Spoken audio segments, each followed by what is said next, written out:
Award ತೊಗೊಂಡಿದ್ದೀರಲ್ಲ, ನಿಮ್ಗೆ ಹೇಗೆ ಅನ್ನಿಸ್ತಾ ಇದೆ? ಖಂಡಿತ ನೀವು ಅವಾಗಲೇ ಒಂದು ಮಾತು ಹೇಳಿದ್ರಿ ದೊಡ್ಡವರು ಅಂತ. ಖಂಡಿತ ದೊಡ್ಡವರಲ್ಲ, ದೊಡ್ಡವ್ರ ಮುಂದೆ ಈ ಒಂದು ಚಿಕ್ಕ ಪುಟ್ಟ ಒಂದು ಕಲಾವಿದರಾಗಿರ್ಬೋದು ಅಥವಾ ನಾವೊಂದು ಹೆಣ್ಣು ಮಕ್ಕಳಾಗಿ ಈ ಥರ ಒಂದು ಸಾಧನೆಗೆ ಗುರುತಿಸಿ ಕೆಲವೊಂದು ವಿಚಾರಗಳಲ್ಲಿ ನಮಗೆ ಅವಾರ್ಡ್ ಕೊಡೋದಿದೆಯಲ್ಲ, ಅದು ನಮಗೆ ನಿಜವಾಗ್ಲೂ ಎನ್ಕರೇಜ್ಮೆಂಟ್ ಅಂತ ಹೇಳ್ಬೋದು.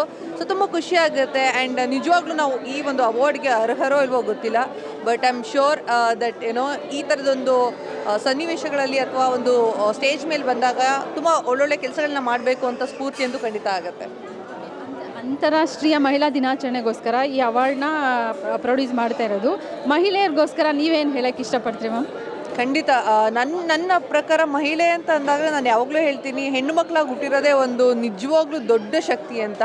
ಅದೊಂದು ಗಿಫ್ಟು ನಮಗೆ ನಾವು ಕೊಟ್ಕೊಂಡಿರೋದೋ ಅಥವಾ ದೇವ್ರು ನಮಗೆ ಕೊಟ್ಟಿರೋದೋ ನನಗೆ ಗೊತ್ತಿಲ್ಲ. ಬಟ್ ಡೆಫಿನೆಟ್ಲಿ ಹೆಣ್ಣಾಗಿ ಹುಟ್ಟಿ ಒಂದು ಏನಾದರೂ ಒಂದು ಸಾಧನೆ ಮಾಡಬೇಕು ಅಂತ ಹೆಣ್ಣು ಮಕ್ಕಳಿಗೆಲ್ಲ ನಾನು ಹೇಳೋದಿಷ್ಟೇ, ಎಲ್ಲದಕ್ಕೂ ಯಾವಾಗಲೂ ಅಷ್ಟೇ ಮುಂದೆ ಧೈರ್ಯವಾಗಿ ನುಗ್ಗಿ ಕೆಲಸಗಳಲ್ಲಿ ನಾವು ಯಾರಿಗೂ ಕಡಿಮೆ ಇಲ್ಲ ಅನ್ನೋ ಕೆಲಸಗಳನ್ನು ಮಾಡಿ ಆ್ಯಂಡ್ ಆಲ್ಸೋ ಒಳ್ಳೆ ರೀತಿಯಲ್ಲಿ ಒಳ್ಳೆ ದಿನಗಳಲ್ಲಿ ಎಲ್ಲರ ಒಂದು ಮನಸ್ಸಲ್ಲಿ ಉಳಿಯೋ ಅಂಥ ಕೆಲಸಗಳನ್ನ ಮಾಡಲಿ ಆ್ಯಂಡ್ ಎಲ್ರಿಗೂ ಒಳ್ಳೇದಾಗಲಿ ಆ್ಯಂಡ್ ಎಲ್ಲ ಮಕ್ಕಳು ಸ್ಟ್ರಾಂಗ್ ಆಗಿರಲಿ, ಎಲ್ಲ ಹೆಣ್ಣು ಮಕ್ಕಳು ಸ್ಟ್ರಾಂಗ್ ಆಗಿರಲಿ ಅಂತ ಹೇಳೋದಕ್ಕೆ ಇಷ್ಟಪಡ್ತೀನಿ.